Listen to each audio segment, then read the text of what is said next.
का फ़ोन था, पूछ रहे थे कि तू पढ़ रहा है ना। बस मम्मा गई है ना योगा में, तभी बना रहा हूँ वीडियो ये। तभी एसिडिटी का हमारा होता है ऑर्डर। अल्कोहल आ गया ना, तो अल्कोहल आने से जो है हमारे एसिडिटी सबसे कम होगी अल्कोहल में। तो यहाँ पे हमारा आ जाएगा, मान लीजिए इसको फोर्थ नंबर देते हैं हम, तो हमारा फोर्थ सबसे कम आएगा। प्लस साइज से भी कम होगा इसका अल्कोहल का। ठीक है ना, इस चीज़ को ध्यान रखिए। चलो अब देखते हैं नोट्स में क्या लिखा है।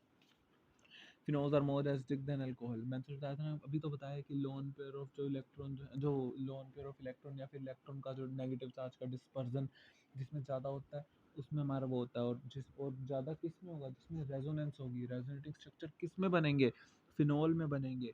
अल्कोहल में बनते ही नहीं होते, इसीलिए अल्कोहल जो है हमारा वो लेस एसिडिक होता है फिनोल से। बहुत ज़्यादा इंपॉर्टेंट है ये चीज़। ठीक है ना, इसके अंदर एसिडिटी का ही ऑर्डर पूछते हैं फिनोल में मोस्टली। और एक ये चीज़ बहुत इंपॉर्टेंट है। Aqueous solution of phenol is known as carbolic acid. ये चीज़ याद रखियो। ठीक है, उसके बाद आता है हमारा note. Phenol is million time more acidic then ethanol. हाँ ठीक है, तो पता ही है आपने को, अभी तो बताया अल्कोहल और फिनोल के अंदर कंपैरिजन करें तो फिनोल ही ज़्यादा होता है। Any factor which help in dispersion of negative charge, stability of phenoxide ion increases. क्योंकि देख अ, अगर ज़्यादा जिसके ज़्यादा रेजोनेटिंग स्ट्रक्चर बनेगा ना, उतना ज़्यादा वो स्टेबल होता है कंपाउंड। ठीक है, अब देखो फिनोल में जो है हमारे रेजोनेटिंग स्ट्रक्चर कितने बनते हैं, 4-5 बनते हैं ना। कितने हैं, 1 2 3 4 5, 5 है ना अपने यहाँ पे रेजोनेटिंग स्ट्रक्चर। तो नेगेटिव चार्ज का डिस्पर्जन यहाँ पे मतलब यहाँ से यहाँ, यहाँ से यहाँ पे हुआ, फिर यहाँ से यहाँ पे, फिर यहाँ से यहाँ पे, फिर वापस। ठीक है, तो अपने नेगेटिव चार्ज का डिस्पर्जन हुआ है, अच्छा खासा हुआ है। तो यहाँ पे ये ज़्यादा स्टेबल भी होगा, और ये अपना जो है एसिडिटी भी होगी इसकी ज़्यादा। ठीक है, इसलिए हम बोलते हैं कि, ठीक है ना, समझ आ गया, ऐसे ज़्यादा होता है ये। All the groups having minus I increases, all the groups having plus I decreases. Why ortho nitrophenol less acidic than para nitrophenol. ठीक है, अब देख, अब अपने पास पॉइंट आता है कि अगर हमें कंपैरिजन, ठीक है, हमें इतना तो पता लग गया कि देखो, अगर हमारे पास इन दोनों में कंपैरिजन करना है NO2 और ACH3, हमें इतना तो पता लग गया कि भाई यार यहाँ पे हमारा प्लस आई, यहाँ पे माइनस आई है, तो ज़्यादा एसिडिक हमारा ये होगा क्योंकि माइनस आई है यहाँ पे। ठीक है, अब हमारे पास कंपैरिजन आता है कि अगर हमें कंपेयर करना पड़े इसमें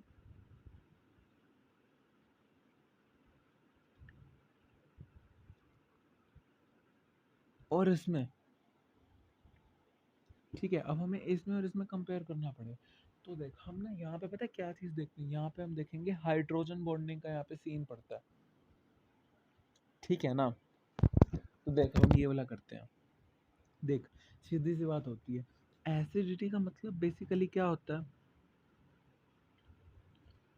जो हमें H प्लस आयन रिलीज करे।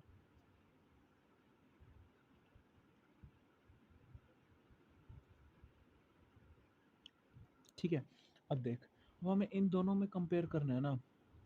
ये हमारा होता है ऑर्थो वाला, ये है हमारा पैरा वाला। ठीक है, तो इसके अंदर पता है इसमें हम कैसे देखते हैं, इसमें हम देखते हैं हाइड्रोजन बॉन्डिंग का सीन देखते हैं। ठीक है, सबसे पहले हम देखते हैं ऑर्थो की बात पे। यहाँ पे हमारा NO2, यहाँ पे आ गया हमारा OH। ठीक है, अब देख, अगर यहाँ पे हम देखें तो देख, सबसे पहले चेक कर इसमें हाइड्रोजन बॉन्डिंग होगी। हाइड्रोजन बॉन्डिंग कंडीशन याद कर, FON और OH, NH और HF। ठीक है, अब देख यहाँ पे हमारा OH है तो हाइड्रोजन बॉन्डिंग होगी। ठीक है, अब यहाँ पे फोन में अपने पास O और N है। ठीक है, हाइड्रोजन बॉन्डिंग होगी। ठीक है, अब देख, ये दोनों आपस में पास पास है। ठीक है, ये दोनों आपस में हाइड्रोजन बॉन्डिंग कर सकते हैं ना, क्योंकि पास पास हैं इसके अंदर। तो ये अपना क्या होगा, इस देख, दो टाइप की हाइड्रोजन बॉन्डिंग होती है, एक होती है इंट्रा और एक होती है inter. Intra molecular, inter molecular, दो टाइप की होती हैं। ये दोनों ये कंपाउंड आपस में कर रहे हैं, इसको हम कहते हैं intra intra hydrogen bonding. Intra hydrogen bonding. ठीक है, अब देख, अब इनमें हाइड्रोजन बॉन्डिंग होगी, तो यहाँ पे रिलीज ऑफ जो हमारा H प्लस है वो डिफ़िकल्ट हो जाएगा, क्योंकि भाई देखो इन्होंने आपस में हाइड्रोजन बॉन्डिंग कर दी। तो हम कैसे करेंगे, या तो अगर कोई बाहर से कोई कंपाउंड आके इनके साथ हाइड्रोजन बॉन्डिंग करे, तब तो बात है, तब तो आप H प्लस रिलीज भी कर सकते हैं, ठीक है। अब देख, अब इन दोनों ने आपस में ही कर ली तो ये होगी इंट्रा मॉलिक्यूलर हाइड्रोजन बॉन्डिंग। तो यहाँ से हमारा H प्लस निकलना जो है वो डिफिकल्ट हो गया। अब हम देखते हैं पैरा का केस। पैरा, ठीक है। अब देख पैरा में, देख पैरा में क्या सीन होगा।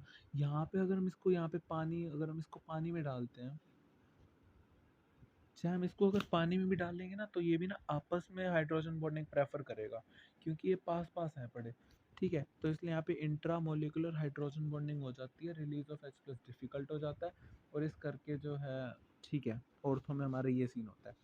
और देख यहाँ पे अगर हमने जब वाटर डाला, तो यहाँ पे वाटर का क्या होता है, H प्लस OH माइनस, ठीक है।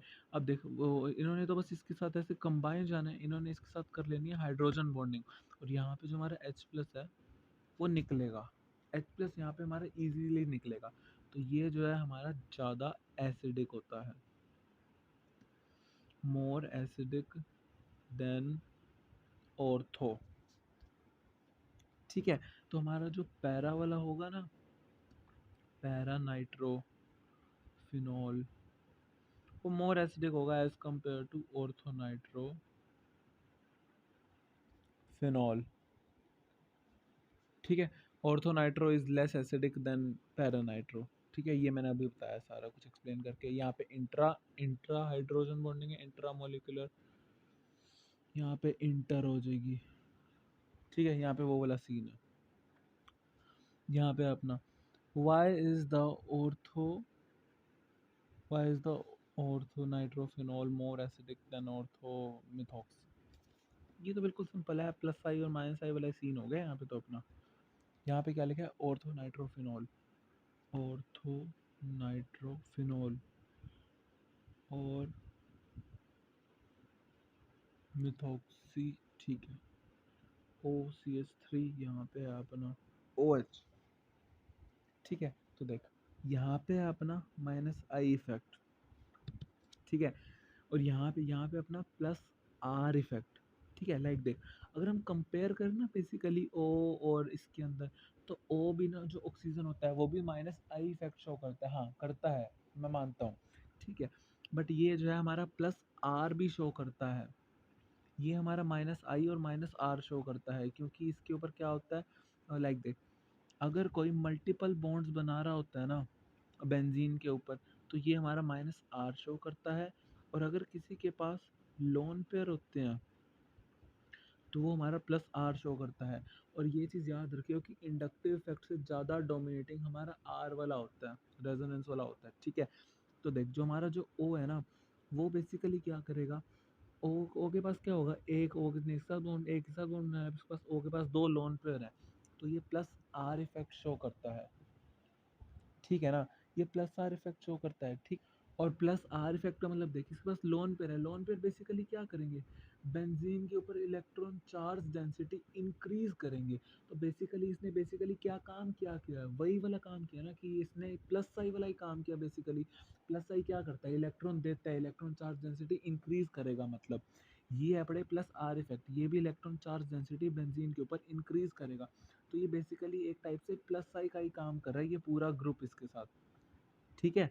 तो देख, तो प्लस आई और माइनस आई में से कौन ज़्यादा होता है एसिडिक, हमारा ये वाला हुआ, क्योंकि माइनस आई है, ठीक है। एक ना क्वेश्चन देता हूँ, मेरे को ना इसका आंसर बताइए जब भी ये वीडियो देखें। एसिडिटी का हमें ऑर्डर बताना है।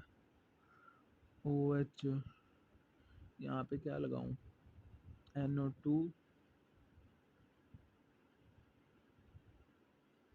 यहाँ पे आ गया हमारा CH3, यहाँ पे आ गया हमारा OH, यहाँ पे आ गया मेरा CH3OH, यहाँ पे हमने लगा दिया CH2NO2, यहाँ पे लगा दिया OH, ठीक है। ये क्वेश्चन है तेरे लिए, ठीक है। 1 2 3 4, इन चार में से तूने मुझे बताना है, ठीक है। ऑर्डर है 1 2 3 4, ठीक है। मेरे को इसका आंसर बताइए। नेक्स्ट देखते हैं क्या है। Which is more steam volatile. अब देख स्टीम वॉलेटाइल में भी वही चीज़ आ गई, हाइड्रोजन बॉन्डिंग वाला सीन आ गया, ठीक है ना। तो लाइक देख यहाँ पे हमारा para nitro phenol is said to be less steam volatile, ठीक है। स्टीम वॉलेटाइल का मतलब बेसिकली क्या होता है, जो उड़ जाए जल्दी, ठीक है। The para-nitrophenol is said to be less steam volatile than ortho. This is due to the formation of intermolecular para में intermolecular hydrogen bonding होती है between the, ठीक है, due to which the chances to go to vapor phase will be lesser, ठीक है। Para में जो है हमारा ये डिफरेंट मतलब डिफिकल्ट होगा बेसिकली, ठीक है। लाइक देखो ये लिखा हुआ है कि due to which the chances in the vapour phase को लेसर हो जाते हैं इसमें पैरा के कारण, ठीक है ना। तो नेक्स्ट है हमारा why the phenols have smaller dipole moment than methanol. अभी तो बताया कि फिनोल का ज़्यादा क्यों होता है। देख in case of methanol, methanol, ठीक है। देख CH3 है, CH3 प्लस का इफेक्ट होता है और विच increases the electron charge density on oxygen and hence the CO bond is more polar and but जो हमारा ये है बेसिकली वही है, इलेक्ट्रॉन जो है अपना कहाँ पे ज़्यादा डिस्पर्स करता है, प्लस साई और माइनस साई वाला ही सीन है यार। मिथेन फिनॉल और मिथेनॉल में बताना है ना हमको। देख in case of methanol CH3 present होता है मिथेनॉल में, ठीक है, which has got plus side effect which increases the electron charge density on oxygen and hence the CO bond is the more polar, thus having the high dipole moment. In case of phenol, phenyl group होता है। रुक मैं इसको तेरे को बना के दिखाता हूँ, ऐसे समझ नहीं आएगा। मिथेनॉल और ये हमारा फिनॉल, ठीक है, OH, मिथेनॉल का हमारा CH3 OH, ठीक है। लाइक CH3 हमारा क्या है, प्लस आई है। और जो बेंजीन रिंग होता है ना, फिनाइल रिंग, फिनाइल, अगर तुझे पता हो ना बेंजीन रिंग का बेसिकली ना माइनस आई इफेक्ट होता है, ठीक है ना। तो इन दोनों में कंपेयर करें तो कौन ज़्यादा हुआ, ये हुआ। और हमें वैसे ही पता है फिनोल ज़्यादा स्टेबल होते हैं एज़ कम्पेयर टू जो भी हमारी स्ट्रेट चेन एल्कोहल्स होती हैं, ठीक है ना। ये वाली चीज़ हमारी होगी। इसके बाद हम आते हैं प्रिपरेशन, प्रिपरेशन ऑफ एल्कोहल्स। देख याद कर मैंने तुझे एक चीज़ बताई थी जो फर्स्ट चैप्टर में भी था, सैनमेयर रिएक्शन में। सैनमेयर रिएक्शन में हम सबसे पहले क्या करते थे, जो हमारा एनिलीन था उसको हम कन्वर्ट करते थे डाइजोनियम सॉल्ट में N2Cl, याद है। अब यार देख ये जो है ना ये रिएक्शन का ना ये पार्ट बहुत ज़्यादा इंपॉर्टेंट है, बहुत काम आएगा, ठीक है ना। एनिलीन से हमें इसको N2Cl में बनाने के लिए क्या करते थे, NaNO2 HCl डालते थे और 0 to 5 डिग्री सेल्सियस, ठीक है। उसके बाद हमने इसका क्या किया, हमने इसका किया हाइड्रोलिसिस, ठीक है। तो यहाँ पे बस हमने यहाँ पे कर दिया इसका हाइड्रोलिसिस H2 वगैरह वगैरह कुछ भी यहाँ पे लिख सकते हैं, ऐसा कुछ नहीं होता, ठीक है। ये सब लिख दिया यहाँ पे हमने। बेसिकली क्या हुआ, जो ऊपर हमारा ये वाला सारा ग्रुप था ना इसके ऊपर सब कुछ हट गया और अपने यहाँ पे फिनॉल बन गया, ठीक है। मेन अपने को क्या स्टेप याद रखना है, देखिए जो एनिलीन सी है ना इसको तो भाई दिमाग में ना बिठा ले कि जब भी एनिलीन आ जाए ना तो एनिलीन का मतलब ये वाली रिएक्शन होगी होगी। और इस रिएक्शन का ना नाम बता देता हूँ, इसको इससे कन्वर्ट करना, इसको कहते हैं diazotization, diazotisation, ZATION reaction. एनिल converting aniline into benzene, ये डाइजोनियम क्लोराइड, बेंजीन डाइएजोनियम, इसलिए डाइएजोटाइजेशन, ठीक है। और अपने को तो बेसिकली ये चीज़ याद रखनी है क्योंकि आप प्रिपरेशन ऑफ अल्कोहल कर रहे हैं ना, तो ये अपन ने इसका हाइड्रोलिसिस कर देना है बेंजीन डाइजोनियम सोल्ट का। पहला अपना प्रोसेस यही था फ्रॉम डाइजोनियम सोल्ट, इसका हमने कर दिया हाइड्रोलिसिस तो अपने पास ये बन गया, ठीक है। तो हमारा दूसरा आता है फ्रॉम बेंजीन सल्फोनिक एसिड, ठीक है, ठीक है। देख सल्फोनिक एसिड का बेसिकली मतलब क्या हुआ, सल्फ सल्फ सल्फ दिमाग में आते ही कौन सा एसिड आता है दिमाग में, सल्फ्यूरिक एसिड H2SO4, ठीक है।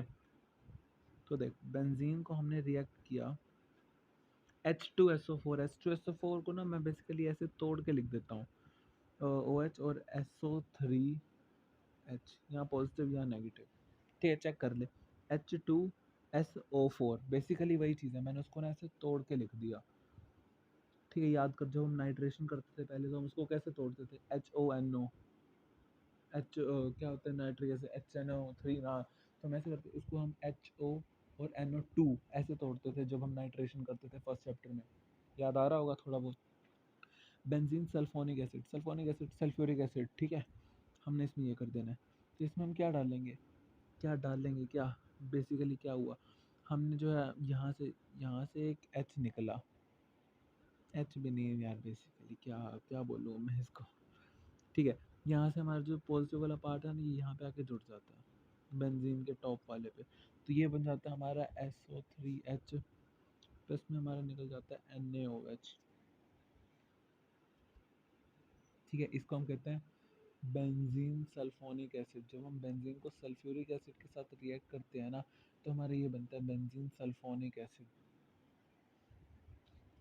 ठीक है, बेंजीन सल्फोनिक एसिड, ठीक है ना, ये NaOH इसके साथ नहीं बनता, ठीक है ना, बेंजीन सल्फोनिक एसिड ये इसके साथ बन गया। फिर हमने हमने ये बेसिकली बताया कि बेंजीन सल्फोनिक एसिड बनता कैसे है। फिर बेंजीन सल्फोनिक एसिड को हमने ट्रीट करना है NaOH के साथ। ठीक है, तो देख इसका बेसिकली क्या होना चाहिए तेरे हिसाब से, हमारे ये H प्लस होता है, ये नेगेटिव आ गया, तो और ये हमारा होता है OH, ये आपस में जुड़ गए, ये आपस में जुड़ गए। ठीक है, तो अपने पास बेंजीन के ऊपर क्या बना, ये तो वैसे ही अपना वैसे ही किसी काम का प्रोडक्ट नहीं होता, आपको बेसिकली ये चीज़ देखना होता है SO3Na, इसको हम कहते हैं सोडियम बेंजीन सल्फोनेट। इसको हमने फिर से किया ट्रीट NaOH के साथ। अब पता है क्या होगा, अब होगा यहाँ पे फिनॉल बन जाएगा और साथ में निकलेगा Na2SO3। ठीक है, क्या किया हमने, सबसे पहले हमने बेंजीन से बेंजीन सल्फोनिक एसिड बनाया by treating benzene with sulphuric acid. फिर उसके बाद हमने उसको NaOH के साथ 2 बार रिएक्ट कर दिया, हमारा फिनॉल बन गया। ठीक है, अगला हमारा प्रोसेस आता है फ्रॉम क्यूमीन।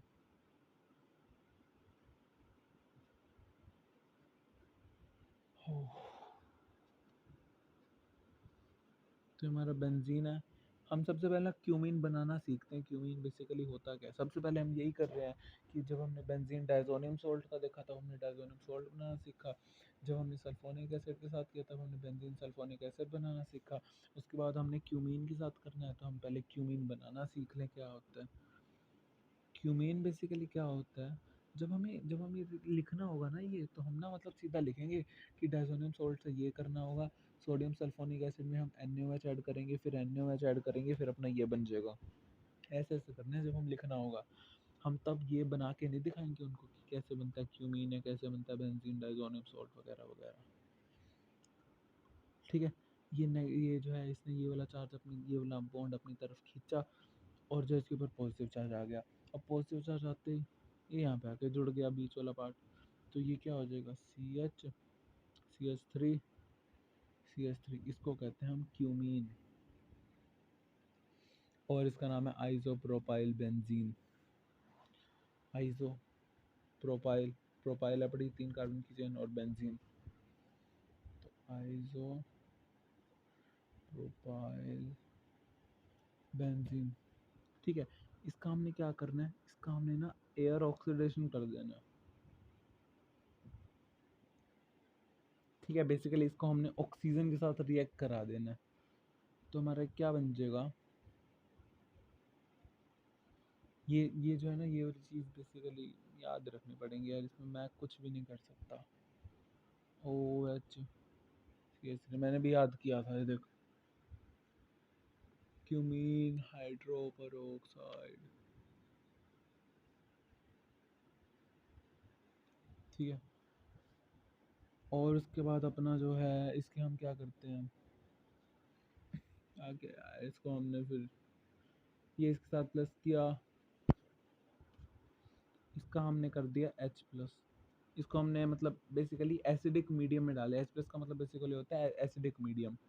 तो एसिडिक मीडियम में जब हमने इसको डाला, ये आ गया हमारा OH प्लस में हमारा जो है बच गया यहाँ से बस अपने को OH उठाया, बाकी अपना सब ऐसे ही छोड़ दिया अपने CH3 C double bond O CH3।